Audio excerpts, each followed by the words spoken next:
Ladies and gentlemen, boys and girls, welcome to the NJ podcast. This podcast aims to share stories, tips, and insights about achieving success while having fun.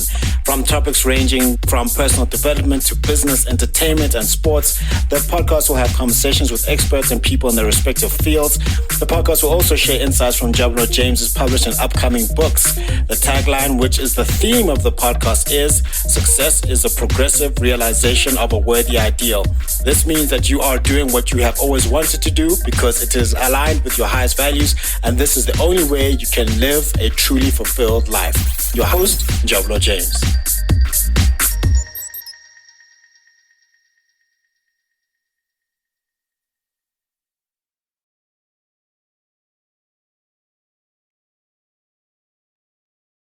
Hey everyone, and welcome back to another episode on the NJ podcast. Remember that the theme of the show is that success is the progressive realization of a worthy ideal. That means you're going after what you've always wanted to go after because it's aligned with your highest values, and that is the only way for you to live a truly fulfilled and inspired life. On the show, we talk with people from all walks of life. We talk with superstars in the making, authors, intellectuals, comedic rock stars. We believe that at any point in your life, you've got a story to share, and we can all learn from you. And on the show today, we have our friend back, Ntsundeni Ndou. We have him back. He is a comedian. He is a rock star when it comes to being a scholar. He is a published author, and he is a Bible-believing Christian, does a lot of good work in the church, and he does not practice witchcraft unprovoked. Oh man! So welcome back to the show, Ntsundeni. Good to have you back. Thank you so much for having me and Jabulo back on the show. Being invited back is always a good sign. Yeah, it is a good sign. Maybe you use black magic on me. That's why. No, that's not a black magic. I enjoyed my first time here on the podcast, so I'm quite happy to be back. No, that's good. It's good to have you back. So we got some good reception on the last show. Some of the comments were like this guy is hyper intelligent, and there was a comment where you made of people were afraid to reach out for their greatness because they're afraid of being bewitched. Yeah. And then the take you had on that was, why should you be afraid of that? You should just still go after what you want to go after, which is actually quite inspiring. That's a very good thing. So shout out to that. So this round 2, we want to talk about your comedic journey. You are a comedian. You're a very funny guy. You're a very funny guy. Well, I'll never forget that Black Magic speech. It was like 9 years ago, a long time ago, but still left an indelible impression. And from there, that's when I saw, I'm like, this guy could fill up a FNB Stadium by himself. This guy could fill up Madison Square Garden with his comedy. So can you just take us through the journey of how you got to be a comedian, how you started the journey, just so where did it all start for you, sir?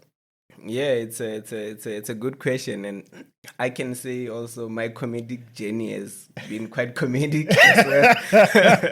Yeah, because it was not a planned journey. Or something that when I was young, I'm like, okay, when I grow up, I want to be a comedian. And stuff like that. So it's something that just happened. Along the line. I think. Firstly, you saw me at Toastmasters. Yeah, so right? Toastmasters. And how I joined Toastmasters was that I was a kid from the rural areas in Venda. And in Venda, everything you do in Venda, even the maths that you do, everything, even the English is in Venda, right? So now when you get to Johannesburg, you want to improve your communication. So Sure. I joined Toastmasters International just to improve my communication.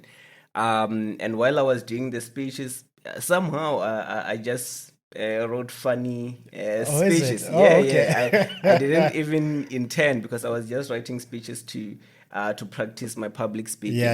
And I ended up winning the Southern African Championship of Humorous Speaking. Competition. Even then, it never dawned on me that comedy. Okay, it's a funny speech. Let's move on to the next one. Right? Fast forward, then I've written 2 books. Today's to Do and Today's to Excel. Sure. And the feedback that I've been receiving from the books have been quite positive, right? Yeah. And phenomenal, I would say. Phenomenal. Yeah. That's what they are. They're phenomenal. Yeah. And what has been quite consistent in the feedback, people will be inspiring, funny, inspiring, funny, Inspiring, funny, okay. inspiring, funny. And that's the balance that I've been, and I've ignored the funny bit for the longest time. Just like, okay, because for me, the main reason I was writing was just to inspire the people, share my story. Until I think it was in 2021. After my second book, Today's to Excel. One guy said, "Have you tried stand-up comedy?" Really? Yeah, he just. This is 2021. Yeah, like now. Just now. Yeah, okay. It's like, have you considered stand-up comedy? And that's actually the first time I actually paused to say, oh, okay. I have never really considered that. I've never really thought I would be a comedian or just try, right? Yeah. And from that day, then I was like, okay, why not? I've the material already. If it doesn't work, I can just blame witchcraft. You see. Yeah. So there's no pressure. There's right? none whatsoever. Yeah, I like there's that. There's no pressure. So then, a friend of mine, coincidentally, at the same time, who I was mentoring academically, was also starting a comedy journey. Oh, really? Right? Okay. Yeah. And I saw him performing, just like in his posts on the socials. I posted that he was performing at a spot in Melville. I'm like, hey, how do you get there? Link me up. And then I contacted the people. It was an open spot on a Monday night. I said, I think it was in September 2021. Okay, that is the first time I stood on a comedy stage, and then I performed first time. Okay. It was, how do you go?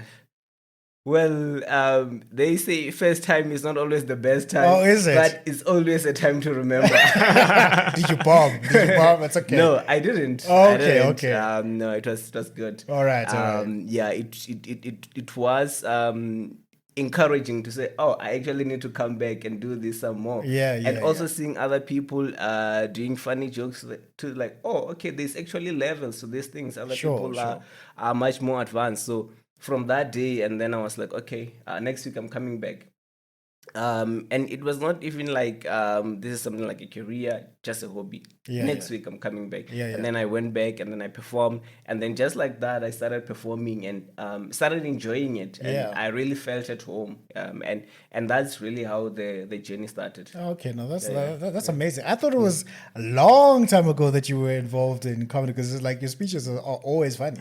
Intelligent and funny at the same time. Yeah. Even in comedy, people when they see me perform, sometimes they ask, how long have you been in comedy? But it's like I've just arrived. I just arrived. We just I just guys, arrived. I don't know. I just arrived. No, that's good. So, like, what was like your first comedy set about? What was the material that you were using? Because that sounds very intriguing to see what your first material was.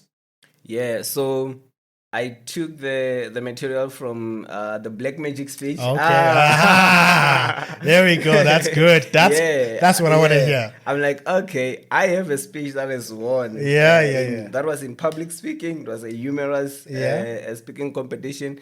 It has won. So let me take this material and put it to a comedic audience and see how it goes. And actually they loved the material. It was so beautiful. Sure. So that's how I started. Oh, okay. All right. Okay. Amazing. So what is the difference between just giving a public speech and giving a comedy stand-up set? Because I can imagine those are two different things, even though you're talking to other people and you're telling stories that may be humorous or funny in nature, but what is the fundamental difference between you doing a public speech or like a Toastmaster speech or a talk and a stand-up comedy set? The fundamental difference is that when people sitting in a comedy club or attending a comedy show, they are here to laugh. Okay, well that's true. So you've got an obligation to make them laugh. Okay. And from the onset, they can just see it and like, okay, let's make us laugh, right? And in public speaking, it's different. And one of the how it is easier to be funny in a public speaking context is because one of the elements of humor is suspense, or something that you were not expecting, right? So I'm just talking about, politics, Trump, whatever, and then I drop something that you were not expecting, then you laugh. But now in a comedic setting, people already want to laugh. So they already the expectation is already there, right? So that means whatever that you do and whatever that you say, it has to be at a certain level of humor that people are actually going to laugh. Because in the public speaking setting, you can actually do with like a comic relief, because you see the audience is very tired, is being very serious, and then you just throw in something in there. So that's the fundamental. Okay, so in essence, what I'm hearing, it's harder. It's harder to get people to laugh. Yeah, that's what I'm saying. So it's harder to do a comedy set than public speaking, because they're not expecting you to be funny. If you're funny here, you exceed expectations.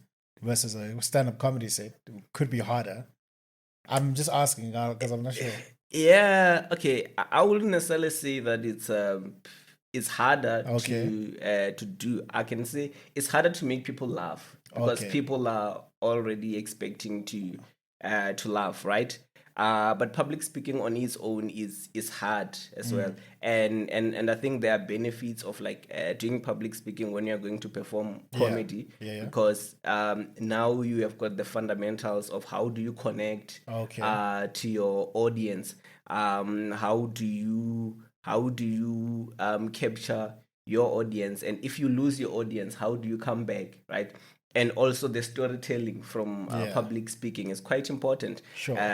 Because so comedy, in as much as it's about humor and making people laugh, you can do that for 5 minutes, for 10 minutes, and if you're really good, you can do it for 15 to 20 minutes, right? So but if these guys that do the things for like an hour, but if you're doing it for an hour, it doesn't only have to be funny. You can sit for an hour just like laughing throughout, right? It also has to be intriguing. You also need some form of suspense. You also need some form of content to actually moments to say like, oh, that's really dope, right? And that element comes from public speaking, because you can have a solid idea that people can listen to even without laughing. And for me, I find that to be useful to because they actually like two ways of looking at it. When you want to come to a set, right? You can say, okay, you want to do something funny, right? And then you just say funny things, and people are laughing, and then from the funny incident, and then you go to an idea. You have this idea, right? You want to talk about this idea, and then now you say, okay, how can I talk about this idea in a funny way? Right? I get it. So that's sort of like the differences. So like so in terms of, so when they say a stand-up comedy set, what does that mean? Because I hear this term set all the time, but I'm not necessarily sure I know what that means. So DJ had a set, this one had a set. What does a set actually mean? Okay. In simple terms, a set is just a collection of jokes. So I'm going to do this joke after this joke and after that joke. So you sort of have them packaged. So it's your together. Joke playlist. That's a nice way of saying it. And it's particularly because if you are doing stand-up, you are different from someone who is on social media, right? They can just throw a joke, they can just say something funny, and that's all, right?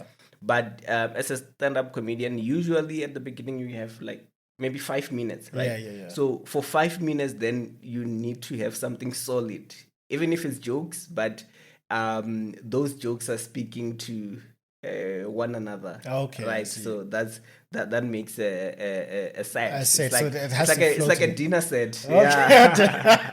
Yeah, it's like a dinner set. So it's something that is solid and well packaged. Well packaged, put together. Yeah. So what is the creative process? Because I find stand-up comedy very fascinating because growing up, my hero growing up was Eddie Murphy. Loved Eddie Murphy to death, and delirious, and then we went to Chris Rock, and then Bernie Mac, and then Kevin Hart, and Dave Chappelle. Now, I've just always wondered, like, what is the creative process for getting jokes together, crafting them, making sure that your set is cohesive?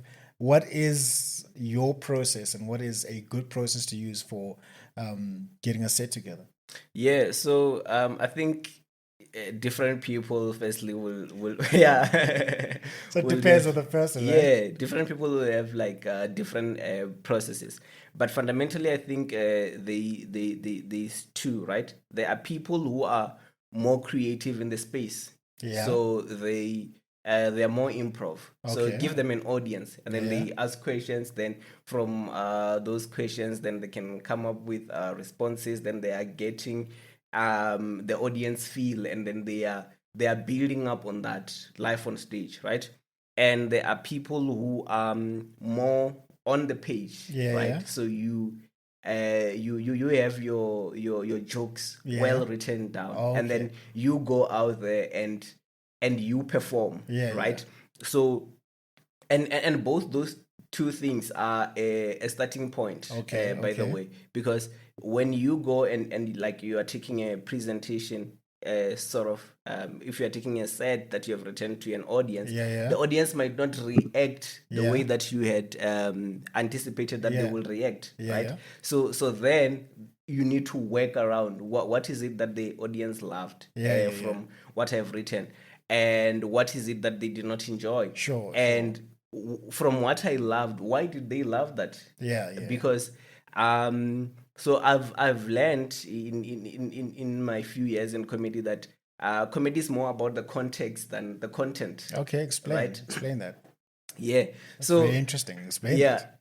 Like there's something that I can talk about Venda and witchcraft here in South Africa, and people understand, because that stereotype it's really there in people's minds, right? But if a guy from Italy comes, and then now I'm just talking about Venda and witchcraft without bringing that context to him, he doesn't understand. Although it's funny, to him it's not making sense, right?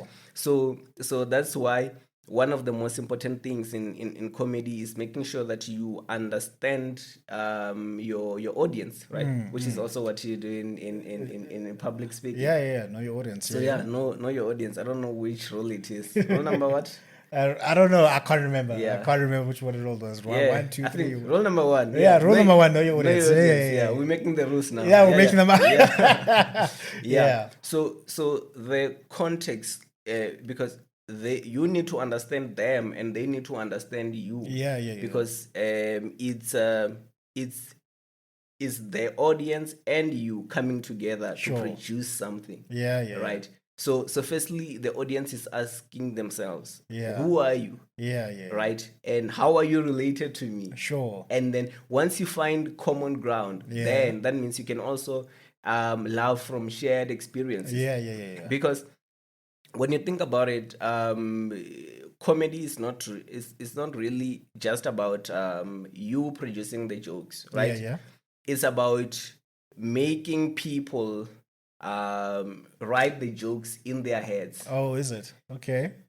Yeah, because if as an example, I've got this chamber gag. I'm not sure if you know a chamber. Chamber gag, what is that? Chamber. Like, do you know a chamber? A chamber, is that like a room or something? Not a room. Like, okay, so where I come from, like, we use pit toilets. Okay. Right? Yeah. And because of that, the trailers are designed in such a way that they are as far away from the house as possible. Yes. And as I close get as you. possible No, to I get the- you. I get you. yeah. I get it. Yeah. Yeah. So now you need a chamber, Yeah. which is like a bucket or something Yeah, that you yeah. use. To use in the evening. Okay, yeah, right, yeah. For like temporary relief, because Okay, you can't yeah. walk. Yeah, to true. the toilet, Okay, no, I because get the you. toilet No, is I very get you. far, right? So now when I talk about the chamber, those who have used the chamber, They get it. They are thinking about What the they've done. time they were using the chamber I and how see. funny it was To them. To them, right? So it's not necessarily just about what I'm saying, but also the feelings, the emotions, and the stories that I'm making them remember, because I everyone see. has gone through something that is funny, Yeah. sometimes something that is terrible, Yeah. and it's just you just need to be prompted, Yeah. to relive that experience. And what comedy does is mostly you trying to make people relive those experiences. Yeah. So what you're basically saying there is that you're making the audience use their own imagination to make themselves laugh. You know? Yeah. That's pretty much it. That's pretty much it. Is that why you guys like when I say you guys, some comedians, you guys will like use pauses and subvert expectations, and then people like one section of the crowd will be dying laughing, and they ask me like, oh, why are they laughing? Because they've already made up the jokes in their head. And Yeah. And that's how also like puns work, right? Because you've got one word that can mean two different things, right? You saying one thing and the person is thinking about the other word. Okay. And then in their mind, two people can laugh at the same thing, at the same sentence that you have said, but laughing at different things, because it's provoking different emotions and different to expectations. them. Yeah. Oh, this is why comedians have like hectic IQs. Yeah. They say comedians are like the smartest people to, not the smartest people, like really smart, because you're thinking like 5 steps ahead of how I can make them laugh and what the context is. Are you like that precise type of comedian? Like, okay, good comedians have got good IQs. Okay. All right. Okay. Good comedians have got good IQs, because you're like thinking 5 steps ahead as to how will this be perceived and all that. Yeah. Because you are sort of and I heard this from another comedian. Sure. Sort of like an emotional DJ. Emotional DJ. Yeah. You know how the DJs make people dance. Okay, now let's bring the mood down. Now let's make So you like an emotional DJ. You just pinching, touching on different points, and then evoking certain emotions to people. And that really requires a lot of thought for you to be able to do that, especially for you to be able to sustain it over a long period of time if you have a particular set, because like people now no longer have attention. People can't listen for an hour. An hour is too long. Well, nowadays 2 minutes. If 2 minutes, 2 minutes. If like is it that bad? Is it that bad, guys? Like they've already made a decision. They're like, this is not for me. Like, So for you to, because people keep on zoning in and out, for you to capture the people, you really need to think about what you're talking about. Okay. All right. No, good. So from your first comedy set, you talked about black magic. I believe that's what you said. Then I've been following you for a long time, obviously, and then on your status, you keep on saying that. I love this line. It's like consistency is better than intensity. So you've been very consistent at that. How important is that level of consistency in terms of building up to the comedy that you're doing? Yeah, that's actually my line now. Consistency is better than that's your line. That's your line. That's your line. Yeah. And the thing is, so if you do that a set, for example, in comedy, right? That set has to undergo some refining. So you don't perform a set once and then it's done. Okay. Right. You perform that, you work on that set. It's like just a musician working on a song. You work on it until you get to a point where you can say it in a number of different ways. I see, right? I see, and, I see, I see. And yes. and you have a set that, although it is the same set, you can speak to professionals. Yeah. Using the same set, but yeah. you can go to a Christian audience using the same set, okay. or you can go to a foreign dominant audience using the same set, but then just tweaking around to make sure that it fits the context. Okay. And that's the key in comedy. So you don't just write the jokes and then you perform them and then it's done. So it's quite important for you to have stage time. Okay. And not just lazy stage time, right? Lazy stage time. Yeah. What is lazy stage time? I thought stage time was just stage time. No, I know there were different types. I'm just throwing words, creating words. Yeah. But for me, lazy stage time is when you are on the stage just reproducing the set. Okay. Without necessarily thinking about what is it that you are doing differently. What is it that you want to learn, from that performance? So it's like you have the set, you just go and perform. Yeah, that's lazy stage time. Okay, so what is hardworking stage time? If that's even a thing. So with the hardworking stage time, before you go and perform, right? Even though you already know the set, right? You think about the audience responses. You know that if they respond this way, this is how I'm going to respond. If they respond differently, this is how I'm going to come back to the set. This is the pause that I'm going to add. This is where I am going to make my voice a little bit louder. This is where I need to use my eyes more. Right? Sure. This is where so that's sort of hardworking stage time, if you may. So like you don't just say back the recite the set, but you intentionally working on it, and life as you working on it, you able to tweak. So even when you start and you see how the audience is responding, you're able to tweak very fast to see, this is what is working. Maybe these people are not hearing me because of my accent, or maybe this is a Venek audience. Right? I get it. Let me throw away the English, or maybe not even throw away the English. Let me just tell them that, guys, I'm educated, so that's how I roll. Now they are with me. They understand, because sometimes they're confused what's going on. So yeah. I get what you're saying. So basically, the hardworking stage time is that you'll go to different clubs and you'll be like, okay, so today I'm going to just work on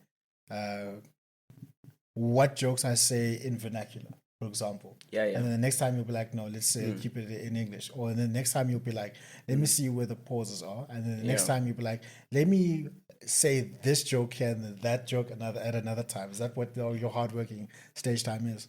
Yeah, that's what it's all about. And like because you have a set, the sequencing is also important. Because you're like, okay, maybe let me not start with this joke. So you can't just throw out random jokes and hope it works. Maybe I need to end with this joke because maybe it has got more energy, and when I end, I leave on a high, right? Or maybe let me start with this joke because it's going to make people laugh, or it's going to make people listen. So it's like literally thinking about what you're going to do on the stage rather than just being on stage, because being on stage itself it does nothing, because you on stage and then you just say the jokes, then what? Well, that's true. Maybe some people that's what they want to do, just recite jokes and then what? I don't know. I don't know. So then, like, I think, do you feel some people may simplify stand-up comedy in the sense like, he's just going there and he's reciting jokes, whereas it's more of an involved art form? Because I think about it, in football, some people say like, they're just kicking a ball around, but then it's actually more involved. Do you feel some people oversimplify stand-up comedy? Yeah, I think so. Particularly if people don't understand what goes in there. Okay. I think firstly, what people need to understand is the difference between stand-up comedy and a joke.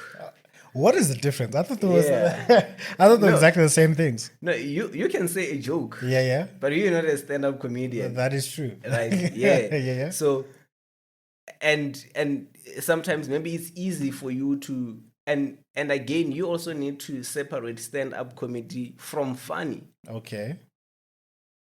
Help me out here. Help us out here. What's the difference from stand-up comedy from funny? Yes, sure, stand-up comedy is about being funny, sure, right? But there are so many funny people who are not good stand-up comedians, right? Okay, yeah. This is very interesting. I wouldn't say, I don't know where I lie on the funny scale of the population. I don't know, right? But I've seen many more people who are much funnier than like real talk, right? But the art is what makes the difference. Yeah. Because you can be able to be funny to your friend. Sure. Because you are able to relive the same experiences. You guys have. You're able to understand each other. But with stand-up comedy, it's about making strangers feel that same kind of energy, which is very, very... That sounds hard, though. Yeah. That sounds very hard. Which is very, very difficult, right? So that's why you can find that there's a lot of, especially if you go Kokasi in the villages, you will always find that funny guy. A hilarious guy. Like, I can't... If there's a funeral and then there's a circle and then there's a guy who is just making people laugh, I don't think I'm going to be the best person at doing that. There are so many guys in the village that I know that are just going to rip. Just like rip me apart. Yeah. But when it comes to stage now, sure, where everybody is listening to you, so you need to bring that. It's like you're taking a packaged experience and you bringing it to everyone, and that's the art form of it, because it requires thinking. It's not just about you, how you live, how you react, but it requires you to think. It requires you to be intentional. It requires you to understand your audience. It requires you to understand the climate, right? So what is going on currently? So when you're saying like you always need to understand what's going around you, what the climate, what people are saying, what people are doing, does your brain ever switch off? Like in terms of like looking for funny material, what's happening? Because it sounds like you have to be a master of observation. So are you always observing and thinking how I can make this funny? Is that how comedians' brains are wired, or at least yours? Yeah, I can say so. It's that you never really switch off, but it's not like you thinking about what is how can I make this funny? Okay, no, that's not what you're thinking. Right. But you see one thing from a different perspective. I see. Yeah, like you just see, and if it's words that are thrown around, then you can just think about different contexts in which that word can be used. If you see somebody doing something, like you just thinking about, so is your mind is like wandering around and looking for different perspectives. And I think that's what comedy is about. It's about perspectives. Sure. Bringing a different perspective from what we see. Because everyone is going to be seeing the same thing. But if you say, oh, actually, what I see from the back is different from what you actually see. That's where people are like, oh, actually. Right. Okay, that's good. So what is the best comedy set you've ever had? The best set that you ever, for you, not for the crowd, for you. I didn't prepare this question. I know you didn't. But from experience, what is the best comedy set that you feel you've had? And then what is the best comedy set you feel the audience had? Sure. That's a okay. So I'm going to be biased, right? That's fine. That is fine. Yeah. You are a Chelsea fan, so you're allowed to be biased on the show. Yeah. So I think my one-man show last year. Yeah.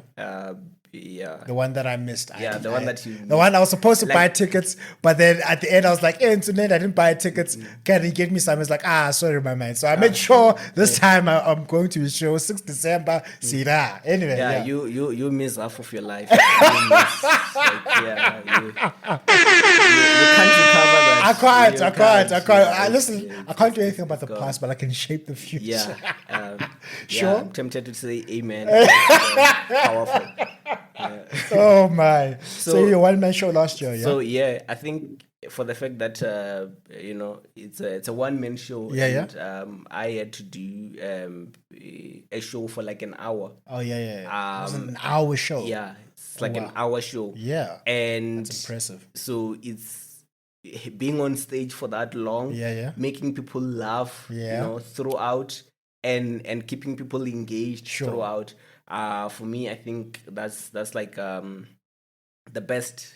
Yeah, I think that sounds really hard. Like a stand-up set for an hour. Wow. Yeah, and I think that is my one of my favorites. Yeah. The other favorite moment is when I performed in front of the president. Oh yeah, I remember that was a case. Yes. Yeah. When I he's also a vendor, by the way. No? Yeah. Oh, okay. Yeah. And then but I didn't perform because it's vendor. I just like No. I'm not just saying because I'm just thinking of what you were saying about context, right? Because if he's vendor, you're vendor. Like I'm sure that you guys have shared experiences as a tribe. Yeah. Yeah. So I think I enjoyed that one also because of the moment, because that's also something that contributes, right? Because I knew the moment was big, so I prepared myself. Okay. So you knew he was gonna be there. Yeah. Okay. Yeah. So the moment was big, and also you get what do they call in public speaking?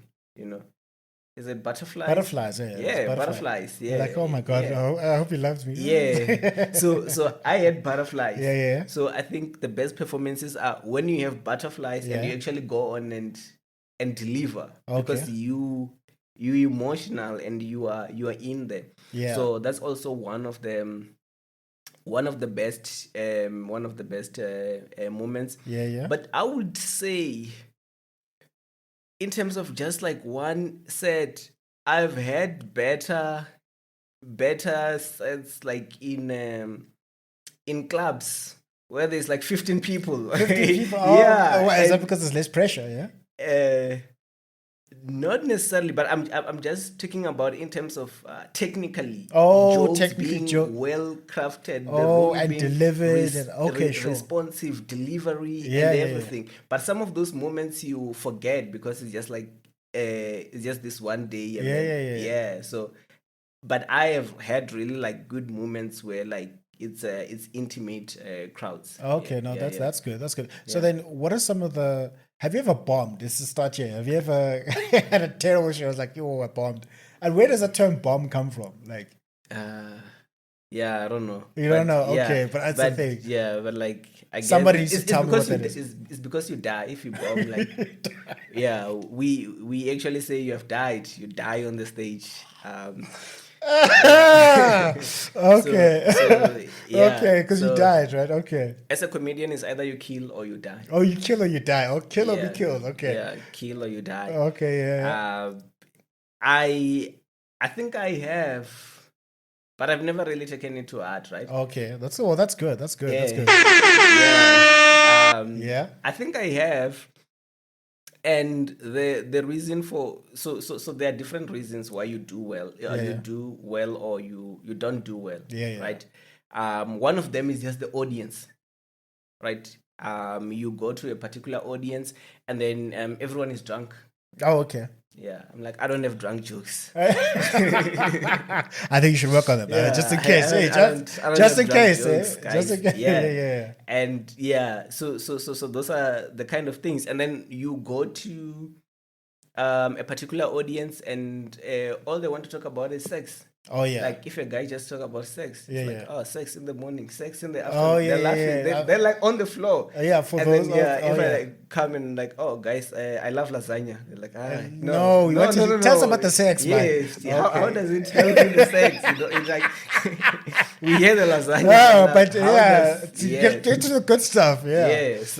So they are those kinds of moments where you find out that like the is the audience content fit. Yeah, Sure. It can make you die. Okay, right. yeah. That's one factor.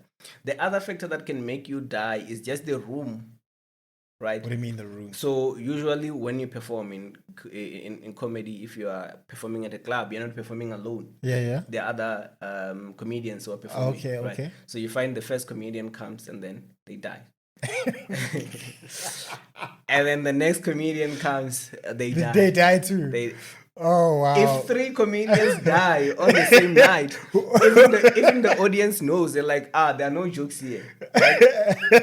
So you need to fight hard. Like you need to fight the battle of your life to win them back, because now they've checked out. Yes, so they've made a decision that now there's no jokes here today. Everyone is just dying. So like, and this actually happens, right? Yeah, this is not a joke.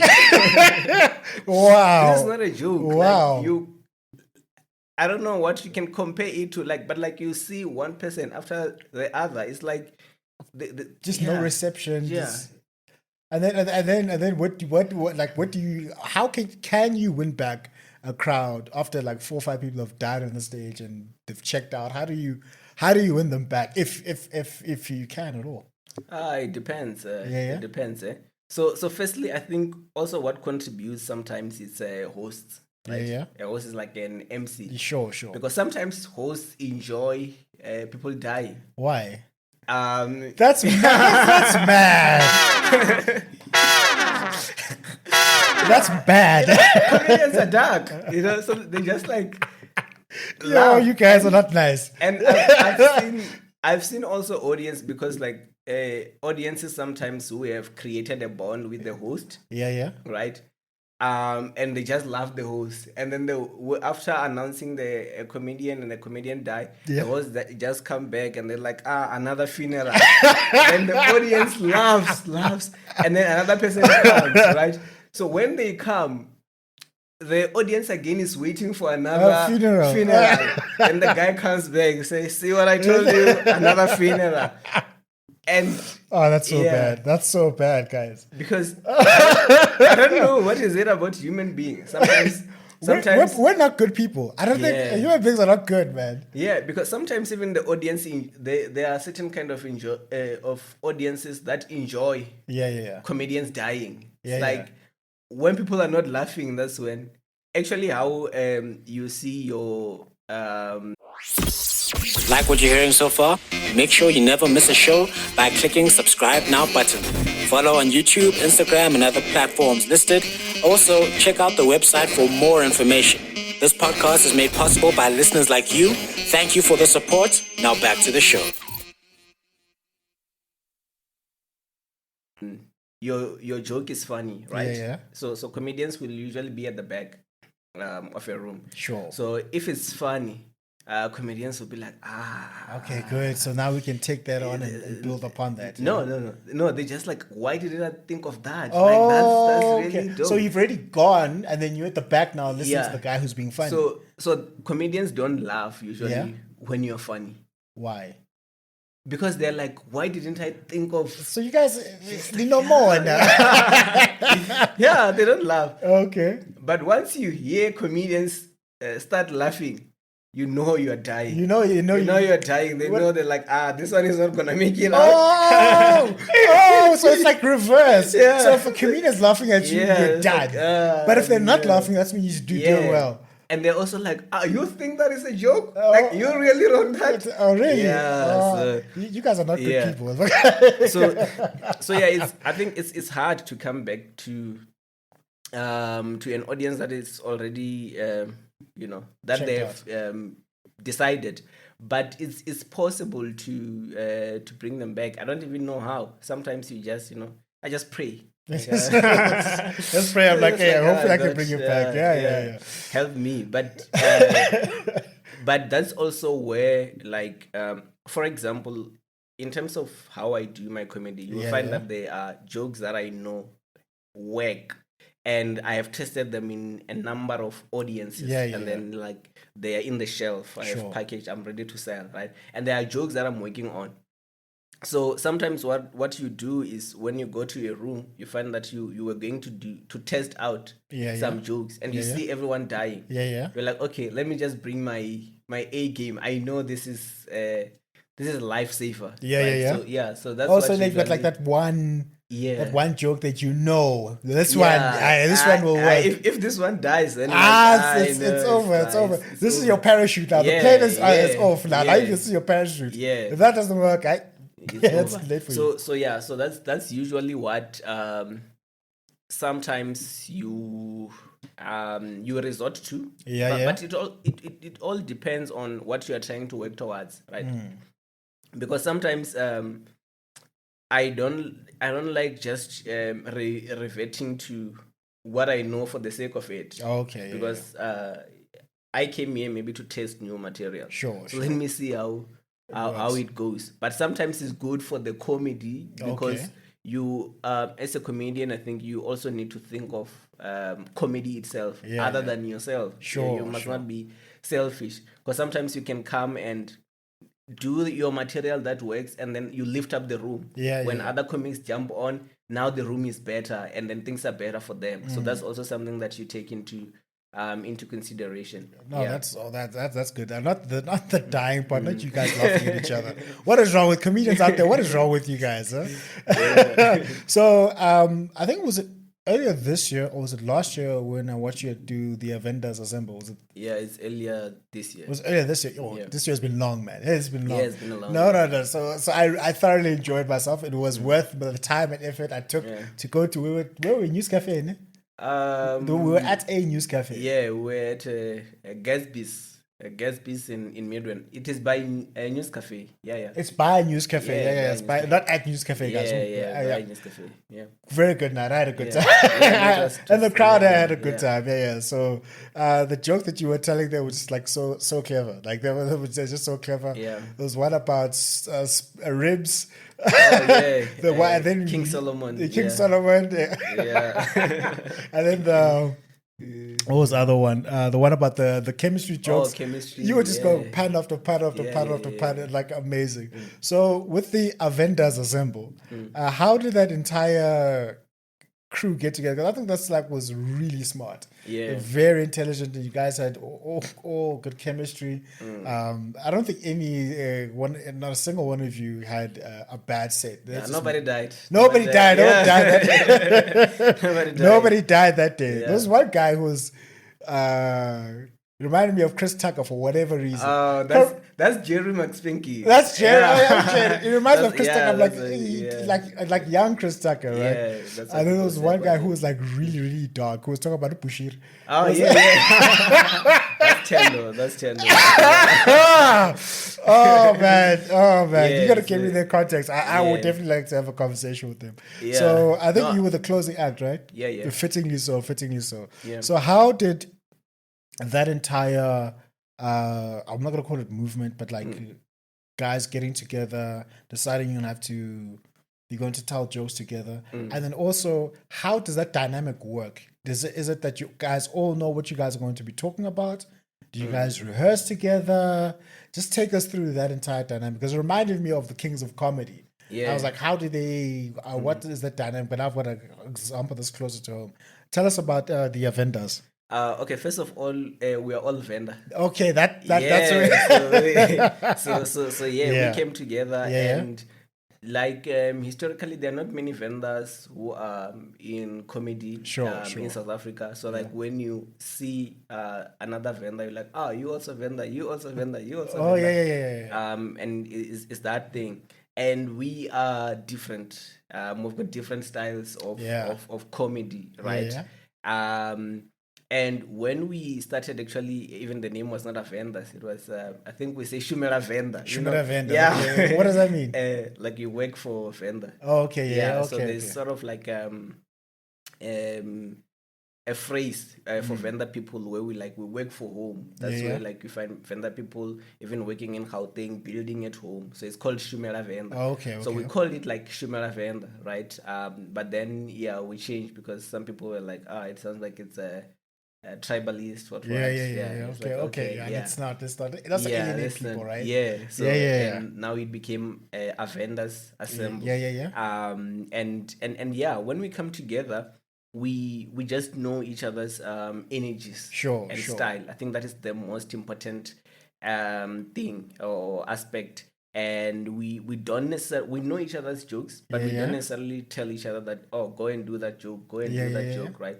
But we understand. As an example, we know Jerry Max Pinky, very energetic. So that's why mostly maybe he's going to open the show, right? Because of the energy. So there's not necessarily a hierarchy of you closing the show because you're the best or whatnot. So it's just understanding the flow. Understanding the flow and the energy of the room, right?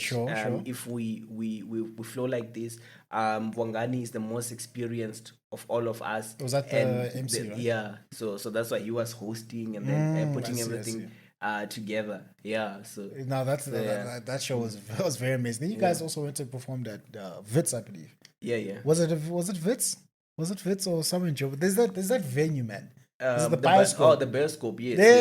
The Bioscope. There's another comedian I went to go watch. Was it earlier this year or last year? His name is Q. Oh, Q Dube. That guy is also hilarious. No. He's really that guy is also very, very hilarious. So, how did that entire tour go? Are you guys still touring together? Or you guys do upcoming shows? Vendors. What's the story there going forward? So we still have plans to tour it out throughout the country. Eventually we need to get to Venda because it's a Vendors, right? You guys need to go back home. Come on. Even though there's no place called Venda, you're gonna pick. No, there is a place called Venda. It's not on the South African map. I can't find it there. It's not. Maybe I need to work on my geography, but I looked on the map. There's no Venda. That's tribalist. That's tribalist. Maybe it's because I'm Swati. I know I've got my own kingdom I can go back to. But it's not in South Africa. It doesn't matter. It doesn't matter. I know where it is. No, there is Venda. It is Venda. They call it Vembe now. But sure. Does Venda have a king, by the way? There is a king. Really? Yeah, there is a king. Okay, I didn't know that. No. Oh wow. Okay, I didn't know. So you guys are eventually going to go back to Venda, yeah? Yeah. So we're planning to tour it out nationally, different cities. And eventually we also want to take it outside of the country. Sure. Where would you go? Zim, Botswana. Why Madison Square Garden. Thinking big. Yeah. Why Zim? Okay, no, nothing bad about Zim. We want to go to Zim. Zim, We're coming, Dara. Seriously, okay. Oh my! But the views of the people on this show are not those of mine and my sponsors and affiliates. They is, No, we can, but I think we were thinking, we're starting places like Botswana, Namibia. We have contacts already, places like that here in Africa. But eventually, internationally to other continents as well. Okay. Yeah. Oh no, that's good. That's good. Yeah. So tell us about Husband Material. Yeah. The show that's coming up that I'm not missing. Yeah. This time I'm not missing. I got my tickets 6 months ago. When the tickets open, I'm buying them now. Yeah. You were one of the first people. I know.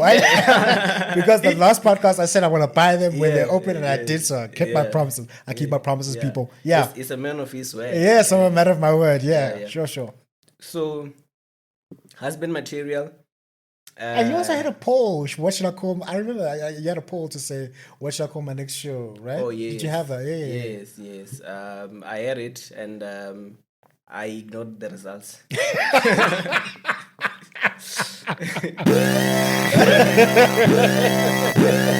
So why did you? No, I thought people would confirm what I wanted to. So what did they end up saying? Because I think I went for Husband Material. I think so. Yeah. Okay. Actually, a lot of people were going for Husband Material, but I think it was not a straight straightforward. Others wanted other things. I'm like, oh, okay. Oh, nice. I hear you, but I'm just gonna go here. Like, Yeah. Husband material, because I think it just fits in with the stage of life where I am right now. Because right now I'm my husband. Yeah. I'm a husband. Your husband. Not just a husband material. Yeah, I'm husband. Husband. Yeah, fully husband. I don't know how to explain it, but like this is you are a husband and you're committed to being a husband. Yes, I've paid, paid the dues, done everything. Well done. Yeah. Sure. So the idea is for me to do these annual shows. Sure. That's a very good idea. Where I just talk about things that are occupying my mind, right? And in a humorous way. And I think that's sort of how I want to do like my comedy. I've seen it's not a lot of people here in South Africa who are actually doing like specials. That's true. One-man show, because like a one-man show is like it's like an album. Okay. So most people are just like doing hits. Oh, okay. I'm just doing singles. Yeah, singles. Nothing bad about singles. As a husband, I can't be releasing a single. Come on. I get it. Yeah. No pun intended. I get it. Yeah. So that's my dream to be performing a special every year, and it makes me it keeps me on my feet, because I need to be working on new material every time. And making sure that I keep being creative, right? So for husband material, for me, this is a show where I want to introduce myself to the world. As a comedian. And I know last year I did my first one-man show, which was just a compilation of jokes. Really. Okay. It's like jokes I love. Oh, okay. But now this one, I'm curating it more. Sure. And it's more personal, right? Okay, that's good. It touches into my upbringing. It touches into how my schooling life, how involved I was in academics, my performance. It touches into my career, as well as obviously relationships, because now I am husband material. I am husband material. I've always known for a long time that I am husband material. Now you've got confirmation. Now I've got confirmation. Because you're a husband material from a young age, when all the mothers want you to marry their daughters. Exactly, that's very true. But none of the daughters want to date you. That's where you know. It's not your opinion. Your mother. Your mother wants. So in this show, then I just want to tell my story, and also share my views around early marriage, and also the process of getting married, because people ask, it's a process. Some people will ask, why did it take you so long to get married? What do you mean? What kind of a question is that? I don't know. It took the time that it took. And I don't know what you tell. I don't know what you want me to say. Why did it take so long? Yeah. Other people will ask, why so soon? Why so soon? Yeah. Like when must you get married then? It's quite confusing for one, But also given that there's a lot of things involved with marriage, especially in terms of a black South African man. There's a negotiation. To negotiate. There's a letter you have to send. I've been through. So you ask those questions. Do I really have to pay lobola? Sure. That's the thing. But it's sometimes non-negotiable. It's non-negotiable. You see, and what is the process? What must be done? What needs to be done? They say different contracts. They tell you about different marriage contracts. You can get married in community, out of Let's community. not do that. No, we're not talking about. Oh, you don't want to talk about that? Okay. No, I'm saying let's not get married in community of property, because that's I've seen many. Oh, is it? I've seen many disasters happen as a result of that. People killing their husbands and like what. But at the end of the day, you will die. Aye, but if I don't kill me for mad. At the end of the day, you will die. Yeah. So like all of those things are the thoughts that like now you start to occupy you as you're about to get married. What does it mean? How does your culture as a husband? What are the expectations, right? Because now you are new to the thing. Guys, we have just arrived. I just arrived. I just arrived. We just here. Yeah. And you realize certain things. Like now I realize that I'm not ready to do traditional husband duties. Like what? Like I know I look like a traditional husband, but looks can be deceiving. I look like I want pap every day. Every day? No. I'm more like a lasagna guy. Oh, you're a lasagna guy now, okay. So like traditional husband duties, like, jump starting a car. Oh, yeah. Why did they always think that we're ready to do that? Why did they think that automatically husbands must I don't know. that? I mean, for me, before I got married, I'm just like, I'm more of a roadside assistance guy. Yeah. I haven't got my insurance. Like, that's covered. why. I'm covered, babe. Like, exactly. Yeah. But then the other day, my wife and I were in Kailami Shopping Center, right? Yeah. And her car battery died. Okay. And I was there, and then she looked at me. She's like, "Babe, so what's the plan?" What? As the man of the house, what's the plan? I'm like, "Oh, okay, okay." What is the plan? Don't worry, babe. We actually covered by my way insurance, so I'm going to call roadside assistance. This is it. You are my guy. That's what we need to do. Yeah. And then she gave me the most female answer ever. What? She's like, what if we're in a situation where we can't call roadside assistance? And then what? I'm like, but babe, we are in a situation where we can call roadside assistance. Because like, I don't understand why women do this. They bring hypothetical situations. Like, I don't in a situation where you have a solution, a practical solution, right? And long story short, I ended up having to look for jumping cables. Yeah. Because she was like, no, we jump starting this car. Do you know what it needs to jumpstart? You need the cables and somebody else to jumpstart you. Yeah. So you had to go find someone to... I had to... Do you know how ridiculous it is? Like walking around Kailami shopping center looking for someone who looks like they have jumping cables.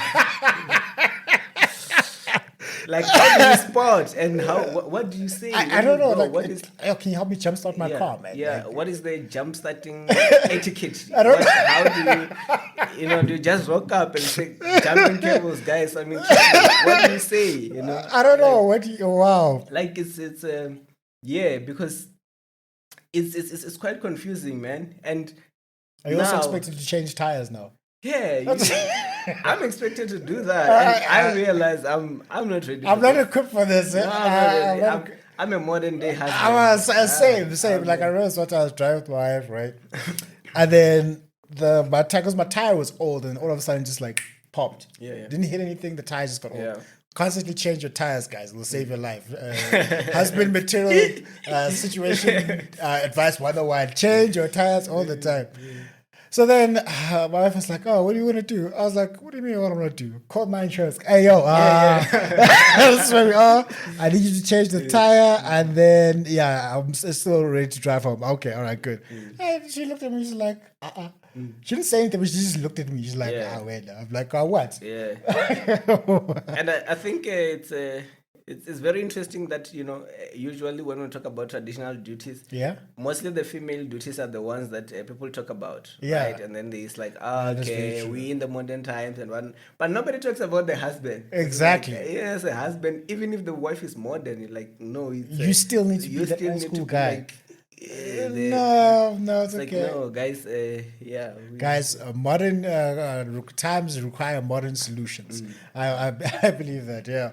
So, with the up and coming brand of comedians coming up, what would you say to someone, even though you're still relatively new, 3 years is not that far removed from when you realize that you need to be on the comedy journey? And also, well done for everything you've done, by the way. I think it's very brave. What do you tell someone who's, say, thinking, I want to start stand-up comedy? Don't do it. Don't do it. Because comedians will laugh at you. The comedians, you guys are mean. You guys are so mean. Woo, woo. You guys are mean, hey? Save your life. Save your life. Yeah. No, I'm kidding. Someone wants to start stand-up comedy, right? Yeah. I'd say one, be in it for the right reasons. What are the right reasons? I don't know. What if I want to be famous? That's, I don't know. That doesn't sound like a right reason. I don't know what a right reason is, but that doesn't sound like a right reason. Sure. Okay. Maybe it's a right reason, but maybe understand the process. Yeah. Sure, understand the process. And I think I speak about this on everything, really. You can't become an overnight, success. Sure. And no matter how good you are, like, there is a process you need to appreciate. Right? Yeah.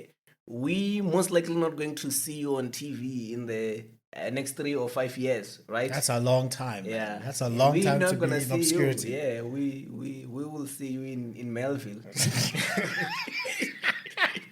Nothing wrong with Melville. Yeah. Nothing wrong with Melville. People will see me in Melville. Yeah. But, like, understand that it's a process and it takes time. Yeah. So one, when it comes to fame, it will come if you're good. Sure. But it will take time. Yeah. So be ready to build and work on it. Yeah. Two, also the money. It's not like everybody's going to book you from the onset. And say, hey, funny guy, come and. Hey, funny guy. Yeah. Here is some money. Just come and do jokes, right? You need to do, like, open spots where, like, other comedians are getting paid, and you just, like, hey, I know you have this gig. Can I jump on? Can I open for you? Yeah, okay. Can I open for you? So comedy requires a lot of humility. Right? That's good. That's very good. You need to be very humble to say, hey, can I? Yeah, just 5 minutes. Yeah. Give me 5 minutes. And then use that 5 minutes to the best of your ability. Yeah. Maybe that 5 minutes as an open spot is going to get you a booking. Right? Yeah. But, like, even if you don't get a booking from that, you just keep on working on that. So understand that this thing is a process, it's going to take time. Yeah. And you need to be in it for the long haul. Sure. And you need to be committed. And you also need to love the art itself. Just enjoy. Like, is it something that you will do if you never become famous? If you never get rich from it, will you still do it? No. Okay. No. Don't do it. I'm just talking about me here. Okay. Yeah. Because I know a lot of people, they'll look at, like, a Trevor Noah. They'll look at Kevin Hart. They'll look at Ntsundeni Ndou. They'll look at... Not yet, but yeah. I'm speaking into existence. Speaking into existence. They will look into Ntsundeni Ndou. Yes. They'll look at Pop-Pops and Skumba Hlop. That guy's hilarious. Yeah. That guy's hilarious. And they'll look at Skalk Bezadenhout. They'll look at all these guys. Dave Chappelle. They'll look at all these guys. I'm like, I want to be famous just like them. But then the process they don't want. Yeah, so that's what happens. You only seeing the end product, and you not seeing all the nights that they are spending in the evenings when they are working through their material. You also not seeing the death. You need to experience the death. I've never seen someone die on stage. Actually, I don't go to enough comedy clubs. I actually want to go and watch people die. No, like, come go to Melville. That's where people die. Go to Melville. I think on my bucket list, I would like to do a stand-up comedy set, just on a bucket list. I just wanted to do that. I would become a stand-up comedian, but actually just, like, try it up. I want to do that. So you're saying Marvel? Is it called Marvel Comedy Club? What is it called? Yeah, it's I think it's at cocktail bar. 6 cocktail bar. Yeah, every Monday. At 8 p.m. At 8 p.m. Okay. Yeah, that's where you learn how to dance. I want to watch people to dance. I'm like, yes, I'm gonna go there with flowers. Yeah. Dressed in black. Yeah. I just watch people die there. Yeah. No, that's good. So, who were some of the comedians all time that make you laugh? Like, who are those comedians like all time that you're like, okay, this guy is really funny? So there's a number of them, Yeah, and for different reasons. Yeah. So locally, right now, the guy I really enjoy is Tsitsi Schumer. I'm not sure if you. I don't think so. No, you're not serious about life. What must I do now? Okay, I'll get serious about life and look about it. Check him out. Yeah, check him out. From the shows that I have seen live, like in person, I think he's one guy who like kills. What about him and his style is it that makes him a guy for you to look up to? No, he's just hilarious. He's just hilarious. Okay. He's just hilarious. He can talk about anything and then he's just hilarious. Okay. Hilarious. He doesn't need to. Yeah, he's just hilarious. Okay, yeah. So very, very, very funny guy. Sure. Love him to bits. He's part of a podcast called what People Need Comedy with Paul Pops and. I think I know the podcast. Part of the is it? Podcast and Chill network. Okay, yeah. So yeah, for me, it's one of my favorite guys. Yeah. I'll look Trevor, as well.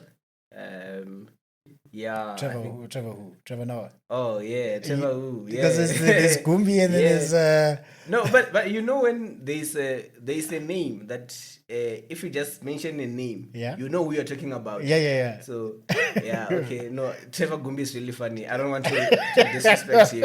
I've come for him. No, I stood up for you, Trevor. No, I stood up for you. Guys, Trevor Gumbi is one of the best comedians I've seen. So I don't want to speak nonsense about him. Yeah. So Trevor Gumbi, Trevor Noah. No, but if you say Trevor, mostly we're all thinking about Noah. That's true, mostly. But shout out to Trevor Gumbi. Yeah.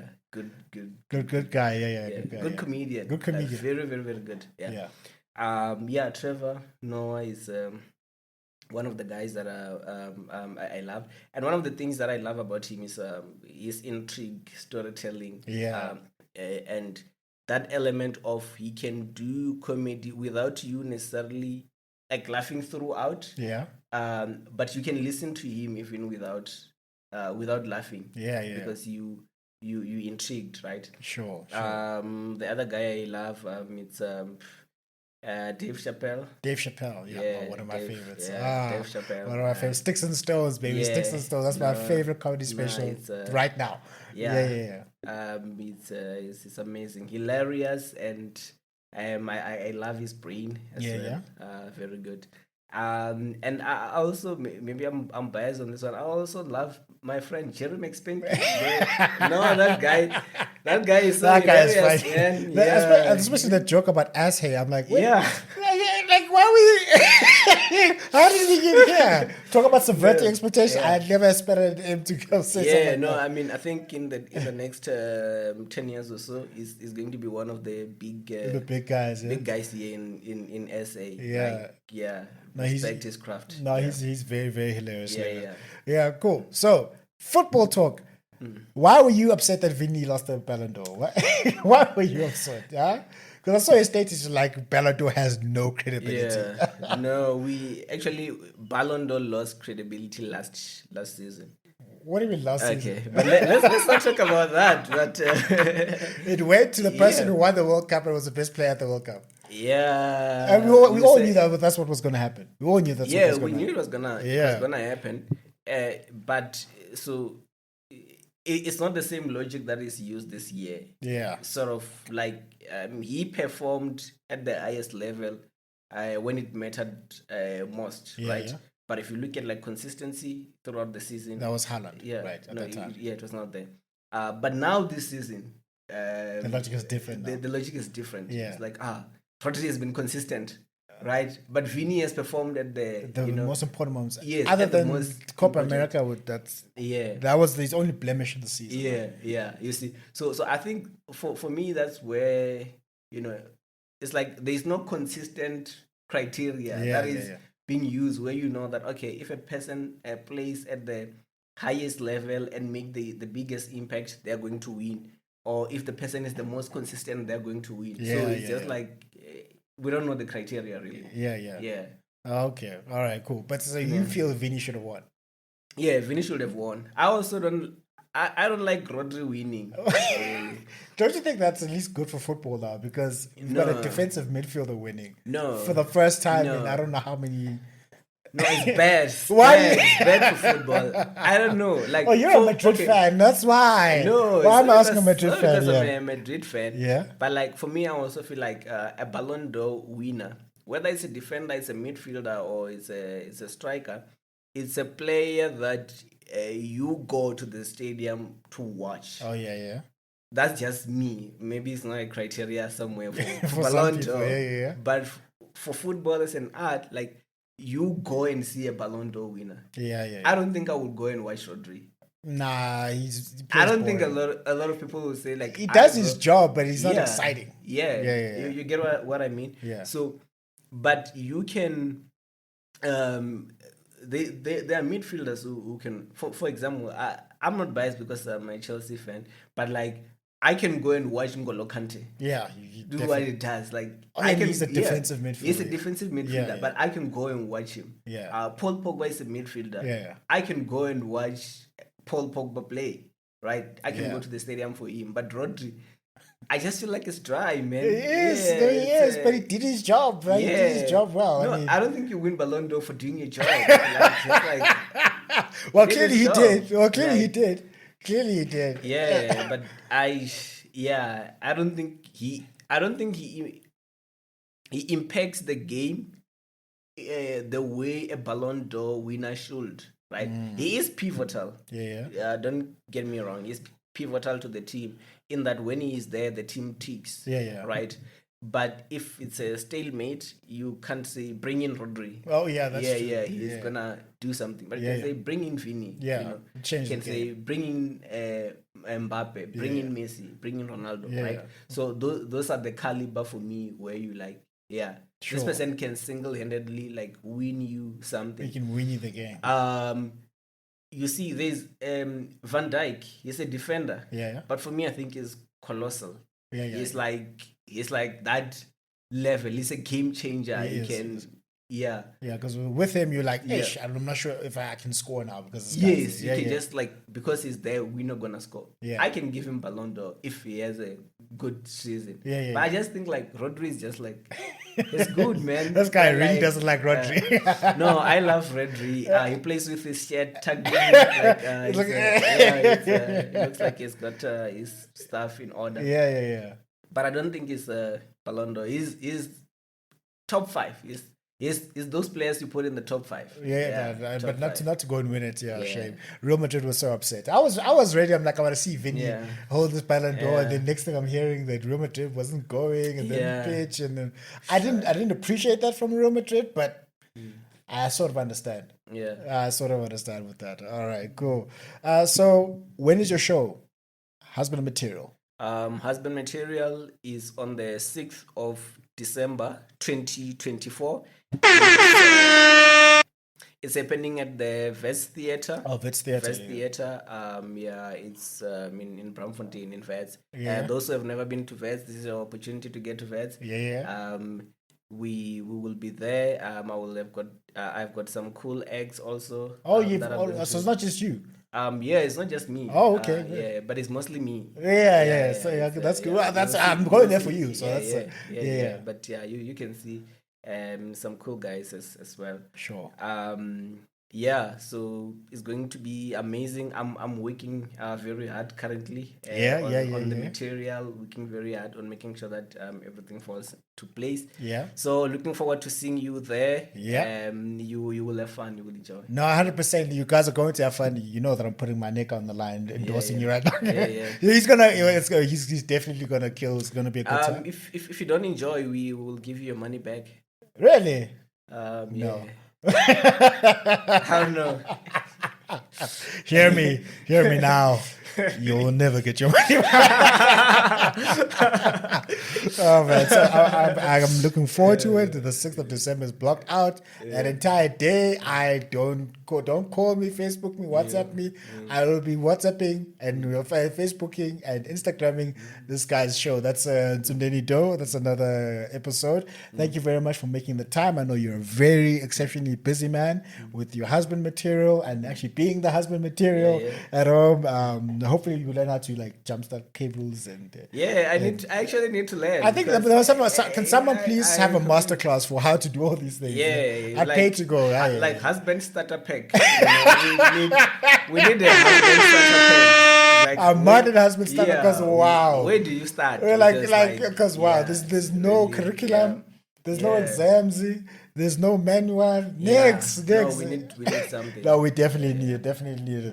So thank you very much for making the time. Appreciate the work that you do. Appreciate everything that you've done. Oh yeah, your book Today to Excel. Now you gave it to me last time. Yes. I sat down and I read it, and because I'm still studying, and one of the things I was doing was this payments course. And I'm like, okay, academic excellence for people who choose 8 years. Yeah, so I chose it, went and I clocked it out with distinctions at my age, guys. At my age, yes. Yeah, praise that thing, So it's definitely been a help in the academic journey. And then when next time we see it at the husband material, maybe I'll have some more good news for you. Still waiting for some other results. But yeah, it was definitely a very good help. So thank you very much for that. Thank you. Congratulations, man. Very I know that thing also got me an increase at work. So you see, So I took that part of the increase and I bought some tickets. To your show. So thank you very much for that. The work that you're doing is impactful. So I want you to hear from myself. All right, that's myself, NJ, and that's Ntsundeni Ndou, the man from Venda, the fellow Chelsea supporter. We're on the up. We're back there, even though we're back. And his show is Husband Material, dropping. It's going to be at the 6th of December at Wits in Braamfontein. Be sure you don't miss it. What time does it start? It's starting at 7 p.m. It's starting at 7 p.m. So please, guys. Not African time, eh? Be there at 6. Be there at 6. Yeah, 6 for 7. Yo, guys. 7 p.m. The smart casual, just come as come as you. Yeah, come as you are. All right. No, okay, good. And then we'll give out the links to where you can buy some tickets and where you can follow the gentleman here. Let's make him as big as Trevor Noah, so you can say that he was on here first. And remember, guys, that success is the progressive realization of a worthy ideal. That means you're going after what you've always wanted to go after because it's aligned with your highest values, and that's the only way for you to live a truly fulfilled and inspired life. And we will see you on the next episode. We out. Good. Thank you for joining us on this episode on the NJ Podcast. Make sure to visit the website, the njpodcast.captivateair.fm, where you can subscribe to the show in iTunes, Stitcher, all the other podcast platforms, or via RSS so you never miss a show. You can also find the video content on the YouTube channel and Instagram page. That will be Njabulo James on YouTube and njabulo.j.ngosi for Instagram. Please subscribe and follow on those platforms as well. And while you're at it, if you found value in the show, we'd appreciate a rating on the podcast platforms, or if you'd like to tell a friend about the show, that will help us out too. If you'd like more information about published or upcoming books, visit www.njabulojames.com for more information. Please reach out if you would like to share what you would like to hear and which guests should be invited to the show.